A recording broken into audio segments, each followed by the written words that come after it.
Hello friend, आप सबका स्वागत है हमारे यूट्यूब चैनल पे। आज जैसा कि आप लोगों को पता है कि 1 अप्रैल है। आपको डेट याद रखिए, आज 1 अप्रैल है, कल 2 अप्रैल है और 3 अप्रैल से आप लोगों का क्या है, एग्जाम है। तो आप लोगों के पास 2 दिन बचे हुए हैं। फर्स्ट पेपर हम लोग का क्या होगा, वर्तमान भारतीय समाज। उसी दिन आप लोगों का सेकेंड पेपर क्या होगा, नवीन प्रयास। उसके बाद थर्ड पेपर जो आप लोगों का होगा, मैथ का होगा। सबसे पहले आपका साइंस का पेपर होगा, उसके बाद फिर मैथ का पेपर होगा, फिर आपका पेपर कौन सा होगा, सोशल साइंस। क्या होगा, सोशल स्टडी का, सामाजिक अध्ययन का होगा। तो जैसा कि मैंने आप सबसे बार बार एक ही चीज कहा है कि अगर आपने अभी तक कुछ नहीं पढ़ा है तो आप PYQ को अच्छे से अगर पढ़ डालेंगे तो आप बहुत ही अच्छे नंबर से पास हो जाएंगे। गारंटी है कि आप सभी का बैक नहीं लगेगा। तो जितना भी समय बचा हुआ है आप एक्स्ट्रा चीजों पे ना ध्यान दें, अगर तो भी चलेगा, लेकिन आप PYQ को स्किप मत करिए। जितना अच्छे से आप PYQ रिवीजन करेंगे उतना ही आपके लिए बेस्ट रहेगा। तो आज हम लोग ऑब्जेक्टिव प्रश्नों को एक बार फिर से रिवाइज करेंगे। सन 2019 से लेके 23 तक के फिर से रिवाइज करा रही हूँ आप सभी को। तो आप लोग कंप्लीट वीडियो को देखिएगा और चैनल को सब्सक्राइब कर लीजिए अभी तक नहीं किया है, और अपनी तैयारियों में आप लोग लगे रहिए। अभी कंटिन्यू आपको क्लासेस मिलती रहेगी, तो आप लोग अपनी तैयारी में लगे रहिए। फर्स्ट क्वेश्चन क्या है कि सम्राट अशोक के पिता कौन थे। सम्राट अशोक के पिता कौन थे, तो बिंदुसार थे। कौन थे, बिंदुसार थे। अभी मैं आप लोगों को क्या करा रही हूँ, ऑब्जेक्टिव करा रही हूँ। अभी थोड़ी देर ही बाद मैं आप लोगों को अति लघु का भी कराऊंगी, सोशल स्टडी PYQ। तो इसीलिए आप इस वीडियो को कंप्लीट देखिएगा, उसके बाद चैनल को आप सब्सक्राइब कर लीजिए और बेल आइकन दबा लीजिए, जिससे आपको ऑल नोटिफिकेशन करिएगा, जिससे क्लासेस की नोटिफिकेशन आपको तुरंत मिल जाए। अभी थोड़ी देर बाद आपको साइंस की वीडियो मिलेगी, मतलब लगातार आपको वीडियो मिल रही है। आप लोग अपनी तैयारी करते रहिए, क्योंकि 2 दिन बचा है, आप लोग समय मत वेस्ट करिए। बाघ की गुफाएं हैं। बाघ की गुफाएं कहाँ हैं, तो ये आपका मध्य प्रदेश में। मुद्रा राक्षस के नाटक के लेखक कौन है, इंपॉर्टेंट है आप सभी के लिए। आप सभी के लिए जो पुस्तक है ये आप लोगों के लिए ना इम्पोर्टेंट रहता है, इसको स्किप मत किया करिए। अगर आपने ऑब्जेक्टिव और अति इन दोनों को अच्छे से कर लिया ना, तो आप आराम से 40 नंबर ले आएंगे। और अधिकतम आप कितना भी ले आइए, आप लोगों के लिए बहुत अच्छा है अगर आप 50 में 50 लेके आएंगे। तो मुद्रा राक्षस नाटक के लेखक कौन है, तो मुद्रा राक्षस के जो नाटक के लेखक हैं आपके विशाख दत्त हैं। गुप्त काल की जो भाषा थी तो क्या थी, अगर आप बताइए गुप्त काल की भाषा थी, पूछा जाए तो क्या थी आपकी, संस्कृत थी। गुप्त काल की भाषा क्या थी, संस्कृत थी। संतलत सल्तनत काल में सैनिकों को नगद वेतन देने की प्रणाली अपनाई थी। सल्तनत काल जो था उसमें सैनिकों को नगद देने की प्रणाली किसने अपनाई थी, तो अलाउद्दीन खिलजी ने। किसने अपनाई थी, अलाउद्दीन खिलजी ने सैनिकों को नगद वेतन देने की प्रणाली को अपनाया था। नेक्स्ट क्वेश्चन हम लोग देखते हैं। पृथ्वीराज रासो के अनुसार राजपूतों की उत्पत्ति कब हुई थी, तो ये अग्निकांड से हुई थी। कब से हुई थी, अग्निकांड से हुई थी। सूफी संत निजामुद्दीन औलिया की दरगाह स्थित है, कहाँ स्थित है, ये आपका दिल्ली में है। ये आप सभी के लिए इंपॉर्टेंट प्रश्न है, आप इसको कम से कम 4 से 5 बार रिवाइज कर लीजिएगा एग्जाम हॉल में जाने से पहले, क्योंकि अगर आपने इतनी बार इसको रिवाइज कर लिया तो ये जो सन 2019 से लेके 23 तक के जो आपके प्रश्न हैं, इसमें में से कम आपको, मैं ऑब्जेक्टिव की बात करूं तो 8 से 9 हूबहू यहीं से मिलेंगे, और इसके कुछ प्रश्न आपको अति में मिलेंगे।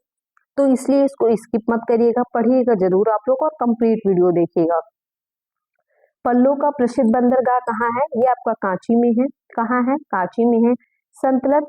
सल्तनत काल में प्रांत को कहते थे, क्या कहते थे, तो आपको इक्ता कहते थे इन लोगों को। सल्तनत काल में प्रांत को हम लोग क्या कहते थे, इक्ता कहते थे। भूकंप नापने की इकाई क्या है, भूकंप नापने की जो इकाई है वो रिक्टर है। क्या है, रिक्टर स्केल है। संगमरमर है, संगमरमर आपका क्या है, तो ये एक परतदार सैल है। क्या है, संगमरमर परतदार सैल है। समुद्र तल के ऊपर उठते ही विशाल विशालतम भूभाग को कहते हैं? जो आपके समुद्र तल के ऊपर उठते हैं, उठते हुए विशालतम भूभाग को क्या कहते हैं? महाद्वीप कहते हैं। सबसे बड़ा महासागर है आपका, जो सबसे बड़ा महासागर है ये आपका प्रशांत महासागर है। सबसे बड़ा महासागर क्या है? प्रशांत महासागर है। नेक्स्ट हम लोग देखते हैं संविधान। भारतीय संविधान के नीति निर्देशक तत्व को किस देश के संविधान से ग्रहण किया गया था? तो ये आपके आयरलैंड से। निजी और सार्वजनिक क्षेत्रों का अस्तित्व पाया जाता है।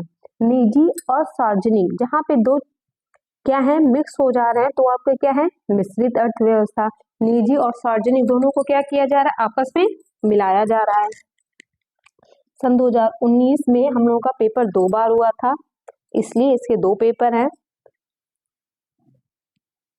गुप्त संवत का प्रारंभ किया गया था कब? तो ये चंद्रगुप्त प्रथम के द्वारा किया गया था।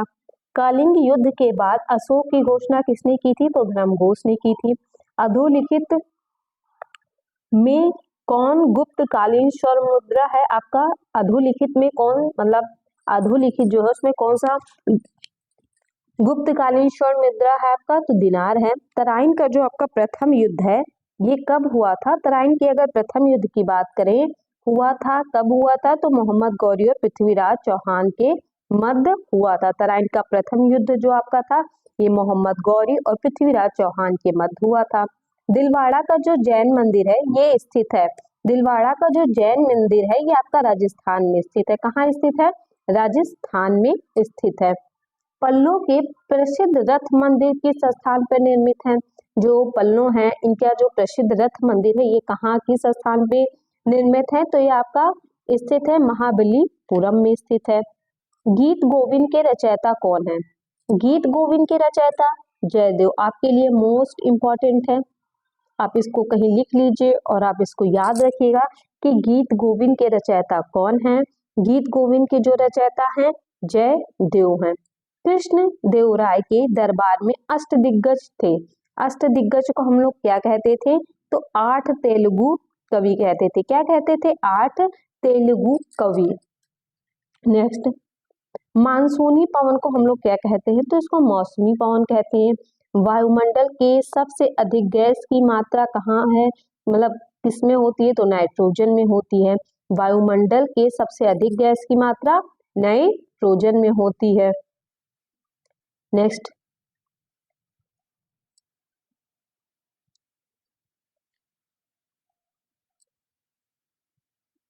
छाछठ 66.5 से ध्रुवों के मध्य पाए जाने वाला ताप कटिबंध क्या है? तो ये आपका शीतोष्ण है। क्या है? शीतोष्ण है। भारतीय संविधान में सूचियां हैं। भारतीय संविधान में सूचियां हैं कितनी हैं? तो 3 सूची हैं। भारतीय संविधान में कितनी सूची हैं? 3 सूची हैं। संविधान सभा प्रारूप के अध्यक्ष कौन है? संविधान सभा के प्रारूप समिति के जो अध्यक्ष हैं ये आपके डॉक्टर भीमराव अंबेडकर हैं। अर्थव्यवस्था में पूंजी का बाजार कौन बनाता है? अर्थव्यवस्था में पूंजी का बाजार तो ये आपका स्टॉक एक्सचेंज बनाता है। मूल्य मापक का कार्य मुद्रा का है। मूल्य मापक का कार्य मुद्रा का है। ये क्या है? मूल्य मापक का कार्य मुद्रा का प्रमुख कार्य है। क्या है? मुद्रा का प्रमुख कार्य है। अब हम लोग सन 2020 के प्रश्नों को देखेंगे। आप इसको जितनी बार रिवाइज करेंगे आप लोगों के लिए बेस्ट रहेगा। तराइन का प्रथम युद्ध हुआ था। तराइन का प्रथम युद्ध कब हुआ? तो ये 1191 ईस्वी में हुआ था। गुलाम वंश का प्रथम सुल्तान कुतुबुद्दीन ऐबक था। कौन था? कुतुबुद्दीन ऐबक था। विश्व की सबसे लंबी नदी नील नदी है। ये आपके लिए इंपॉर्टेंट है, इसको आप याद रखिएगा। क्या है कि विश्व की सबसे लंबी नदी कौन सी है? आपकी नील नदी है। अगर आपको वीडियो पसंद आ रहा है तो वीडियो को शेयर जरूर कर दीजिए अपने फ्रेंडों को, क्योंकि उन लोगों का भी एग्जाम है। अगर आप सबका भला करेंगे तो उसके साथ में आपका और भी भला होगा। सक्रिय ज्वालामुखी का उदाहरण क्या है? सक्रिय ज्वालामुखी का जो उदाहरण है स्ट्रोम्बोली है। क्या? स्ट्रोम्बोली है। समानता का अधिकार किस अनुच्छेद में वर्णित है? तो ये आपका अनुच्छेद 14 से 18 में वर्णित है। अजमेर में किस सूफी संत का दरगाह है? ख्वाजा मुइनुद्दीन चिश्ती का है। किसका है? ख्वाजा मुइनुद्दीन चिश्ती। बैंक ड्राफ्ट है। बैंक ड्राफ्ट आपका क्या है? प्रतिनिधित्व पत्र मुद्रा। क्या है? प्रतिनिधित्व पत्र मुद्रा। मोहम्मद गजनवी ने सोमनाथ मंदिर पर आक्रमण कब किया था? तो ये 1025 से 1026 ईस्वी। ग्रांड ट्रैंक रोड का निर्माण किस शासक ने किया था? तो ये आपका शेरशाह सूरी ने किया था। भारत का नेपोलियन किसे कहा जाता है? भारत का जो नेपोलियन है समुद्रगुप्त को कहा जाता है। ये भी आप लोगों के लिए बहुत ही इंपॉर्टेंट है। साथ में ये आपके लिए इंपॉर्टेंट है कि मोहम्मद गजनवी ने सोमनाथ मंदिर पर आक्रमण कब किया? तो 1025 से 1026 ईसा पूर्व में। वायुमंडल में सबसे अधिक गैस का प्रतिशत है, अभी हम लोगों ने पढ़ा था, क्या है? नाइट्रोजन। आप देख लीजिए कि कितने क्वेश्चन आपके रिपीट होते हैं। वायुमंडल में सबसे अधिक किस गैस का प्रतिशत है? तो नाइट्रोजन का है। निम्नलिखित में कौन सा रूपांतरित चट्टान का उदाहरण नहीं है? तो आपका ग्रेनाइट क्या है? ये रूपांतरित चट्टान का उदाहरण नहीं है। मोहम्मद बिन तुगलक ने अपनी राजधानी दिल्ली से ले गया, कहाँ ले गया? दौलताबाद यानी दौलताबाद ले गया। अस्त अक्षांश संबंधित है। आपका जो अस्त अक्षांश है ये 30 डिग्री से संबंधित है। गल्फ स्ट्रीम क्या है? ये आपकी महासागरीय धारा है। क्या है? महासागरीय धारा। अब हम लोग सन 2021 के प्रश्नों को देखेंगे। हरिशेन किसके दरबारी कवि थे? हरिशेन आपके समुद्रगुप्त के। इंडिका की रचना क्या है? इंडिका की रचना मेग्नेस्टीज है। ये आप लोगों के लिए बहुत ही इंपॉर्टेंट है। जहां मैं आपके लिए लिख रही हूँ कि ये चीजें आपके लिए इंपॉर्टेंट है, तो आप सभी एक कॉपी ले लीजिए, अब नोटबुक ले लीजिए, उसमें आप नोट डाउन कर लीजिए कुछ इंपॉर्टेंट प्रश्नों को और उसको कई बार रिवाइज कर लीजिए। पता नहीं जो इंपॉर्टेंट हम बता रहे हैं उसी में से आपके प्रश्न आए और उसमें में से आएंगे जरूर। अगर मैंने आपको 6 इंपॉर्टेंट बताया है तो 6 में से 2 या 3 आपके एग्जिट वही आएंगे। तो आप चीजों को अच्छे से पढ़िए और अपनी तैयारी लगातार करते रहिए क्योंकि बहुत ही कम समय आप लोगों के पास है। चतुर्भुज मंदिर कहाँ स्थित है? तो ये आपका खुजराहो में है। कहाँ है? खुजराहो में है। पत्र मुद्रा के प्रकार कितने हैं? तो आपका चेक हो गया, ब्रांड हो गया, हुंडी हो गया, उपरोक्त सभी हो गया। भारतीय अर्थव्यवस्था की समझ प्रमुख चुनौतियां क्या है? तो जनसंख्या में जो वृद्धि हो रही है, बेरोजगारी, कृषि की दयनीय स्थिति, ये सभी क्या है? भारतीय अर्थव्यवस्था की समझ चुनौतियां। इसलिए आपका राइट क्या हो जाएगा? उपयुक्त सभी। देवनागरी लिपि में हिंदी संघ की राजभाषा हो, संविधान की किस धारा में बताया गया? तो आपका धारा 343 में बताया गया था कि हिंदी आपकी राजभाषा होनी चाहिए। शिक्षा संविधान की किस अनुसूची का विषय है? तो ये आपकी समवर्ती सूची का विषय है। किस सूची का है? समवर्ती सूची का है। उपभोक्ता जागरूकता की प्रमुख विशेषताएं क्या है? तो सूचनाओं का ज्ञान करना, तार्किक सोच, क्रियाशीलता, उपरोक्त सभी। पृथ्वी को कितने गोलार्ध में बांटा गया है? तो पृथ्वी को 2 गोलार्ध में बांटा गया है। भारत में सर्वाधिक वर्षा वाला स्थान कौन सा है? तो मानस राम है। क्या है? मानस राम। ये आप लोगों के लिए बहुत ही इंपॉर्टेंट है क्योंकि यह कई बार रिपीट हुआ है, तो आप इसको जरूर याद रखिएगा। मानसिन राम है। नेक्स्ट क्वेश्चन क्या है कि हरिकेन, विली, टाइफून आदि प्रकार के क्या हैं? तो ये आपके चक्रवात हैं।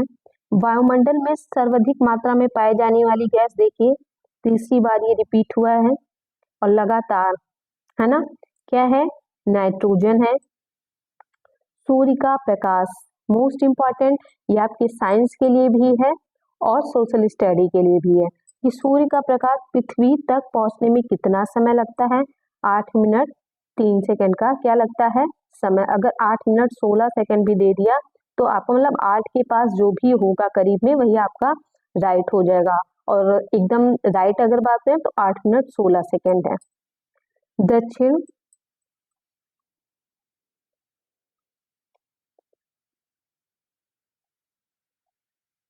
तराइन का युद्ध कब हुआ? जो तराइन का युद्ध आपका 1191 ईस्वी में हुआ था। अब हम लोग सन 2022 के प्रश्नों को देखेंगे। देखिए, चालुक वंश के सबसे प्रतापी राजा कौन थे? तो पुलकेशिन द्वितीय थे। क्या थे? पुलकेशिन द्वितीय थे। इंपॉर्टेंट क्वेश्चन है, हर्षचरित के रचयिता कौन है? बाणभट्ट हैं। वह बजट जिसमें आय व्यय बराबर रहता है, जो दोनों बराबर हैं, तो संतुलित बजट हो गया आपका। सर्वाधिक लवणता वाला सागर कौन सा है? तो आपका जो मृत सागर है, ये आपका सर्वाधिक लवणता वाला सागर है। अलाउद्दीन खिलजी ने कितने वर्ष शासन किया था? तो अलाउद्दीन खिलजी की बात करें तो इन्होंने 20 वर्ष शासन किया था। मत विलास प्रहसन नामक पुस्तक इंपॉर्टेंट है। मत से आप याद कर लीजिए, माँ से मत, माँ से महेंद्र वर्मा, माँ से मत, माँ से महेंद्र वर्मा। मत विलास प्रहसन नामक पुस्तक के लेखक कौन है? महेंद्र वर्मा। भारतीय किसान में निम्न उत्पादकता का कारण क्या है? पिछड़ी तकनीक। क्या है? पिछड़ी तकनीक है। जोत का छोटा आकार, साग का अभाव, इसलिए उपयुक्त सभी हो जाएगा। वी आकार की घाटी नदी के किस मार्ग से बनती है? तो ये आपकी निचले मार्ग से बनती है। किस मार्ग से बनती है? निचले मार्ग से। पृथ्वी का औसत घनत्व 5.5, ये भी आप लोगों के लिए इंपॉर्टेंट है। भृग का निर्माण कहाँ होता है? भृग के निर्माण की अगर बात करें तो यह समूह के किनारे होता है। प्रारूप समिति के अध्यक्ष कौन है? Doctor Bhimrao Ambedkar. Important question है, याद रखिए आप लोग। नेक्स्ट, ज्वालामुखी उद्गार से प्राप्त द्रव पदार्थ का भूतल पर नाम है। क्या नाम है? लावा। सापेक्ष आर्द्रता मापी जाती है किससे? तो ये आपकी हाइग्रोमीटर से मापी जाती है। धनवंतरी किस काल की वैद्य थी? तो धन को वो क्या करती थी? गुप्त करके रखती थी, इसलिए वो गुप्त काल की वैद्य थे। अब हम लोग सन 2023 के प्रश्नों को देखेंगे। इंपॉर्टेंट है, जितना मैं प्रीवियस ईयर कराई हूँ आप प्लीज इसको 2 से 3 बार देखिएगा, क्योंकि ये आप लोगों के लिए ही इंपॉर्टेंट है। इसलिए बार बार आपसे कह रही हूँ कि इसको रिपीटेड कई बार देखिए, रिपीट करते रहिए। रिपीट करते रहेंगे तो चीजें आपको रटनी नहीं पड़ेगी, वैसे ही आपके दिमाग में सेव हो जाएगी। और प्रीवियस ईयर से प्रश्न हर साल आते हैं, आएंगे इस बार भी, तो इसको स्किप मत करिए। 42वां संविधान संशोधन 1976। न्याय पंचायत का जो कार्यकाल होता है ये आपका 5 वर्ष होता है। वर्तमान में भारत के सीएजी कौन है? गिरीश चंद्र मुर्मू है। ये आपके बुक के अकॉर्डिंग है, वैसे अभी चेंज हो चुके हैं। भारत की राष्ट्रपति की स्थिति ब्रिटेन के सम्राट से मिलती जुलती है। किसने कहा? तो बी आर अम्बेडकर ने कहा। समानतावाद का पतन किस सदी में हुआ था? समानतावाद का अगर पतन की बात करें तो ये आपकी 13वीं सदी में हुआ था। सबसे अच्छा लोहा मैग्नीटाइट है। अकबर के 9 रत्नों में कौन नहीं शामिल है? तो ये आपके जो रैदास थे ये शामिल नहीं थे। अलाउद्दीन खिलजी ने किसकी हत्या कर सत्ता प्राप्त की? तो अलाउद्दीन खिलजी ने जला दिया था और जला के सत्ता को क्या कर लिया था? प्राप्त कर लिया था। तो अलाउद्दीन खिलजी ने किसको जलाया? जलाउद्दीन खिलजी को। किसको? जलाउद्दीन खिलजी को जला के सत्ता प्राप्त कर ली थी। जौहर प्रथा का प्रचलन कब से था? तो ये आपके राजपूत काल से था। इसमें क्या करती थी कि युद्ध के दौरान अगर उनके पति मर जाते थे तो वो खुद भी अपने आप को आग में कूद के जला के मार डालती थी। मुद्रा का नियमन कौन करता है? तो ये आपका आरबीआई करता है। सिबडी का मुख्यालय कहाँ है? सिबडी का जो मुख्यालय है ये आपका कहाँ है? तो सिबडी का मुख्यालय लखनऊ में है। अजंता गुफाओं की संख्या कितनी? अजंता में गुफाओं की जो संख्या है 30 है। सबसे पहले भारत आने वाले चीनी यात्री कौन थे? हेनसोंग था। कौन था? हेनसोंग था। भारत में सर्वाधिक वर्षा वाला स्थान कौन सा है? मौसिनराम। ये प्रश्न आया भी है। देखिए ये प्रश्न आया हुआ है कि सूर्य का प्रकाश पृथ्वी तक पहुंचने में कितना समय लगता है? 8 मिनट 3 सेकेंड। सबसे ज्यादा है ना ऑक्सीजन किस में होता है बताया। मतलब कुछ क्वेश्चन है, देख लीजिए आपके सामने ही कि बार बार रिपीट हो रहे हैं। तो मैं आपसे इतना ही कहूंगी कि आप प्रीवियस ईयर को 3 से 4 बार जरूर पढ़ लीजिए। अभी आपके पास समय है कि एक बुक उठाइए, उसकी 3 सालों का प्रीवियस ईयर देखिए, एक पढ़ के खत्म करिए, आप दूसरा उठाइए। ऐसी चीजों को आप पढ़ के रिवाइज कर सकते हैं। मिलती हूँ अभी नेक्स्ट वीडियो में। धन्यवाद। और अगर अभी तक आपने चैनल को सब्सक्राइब नहीं किया है और अगर अब आपको लग रहा है कि हाँ यहाँ पे जो जरूरी है वो चीजें पढ़ाई जा रही है, तो अब आप चैनल को सब्सक्राइब कर लीजिए और बेल आइकन दबा लीजिए ऑल नोटिफिकेशन का, जिससे कोई भी क्लास आए तो अभी आपको तुरंत नोटिफिकेशन मिल जाए। ऐसा ना हो कि क्लास हम लोग तो डाल दें लेकिन आपको नोटिफिकेशन एग्जाम के बाद मिले, तो पता आपको बाद में चले। इसलिए ऑल नोटिफिकेशन कर लीजिए और लगातार चैनल को देखते रहिए। धन्यवाद।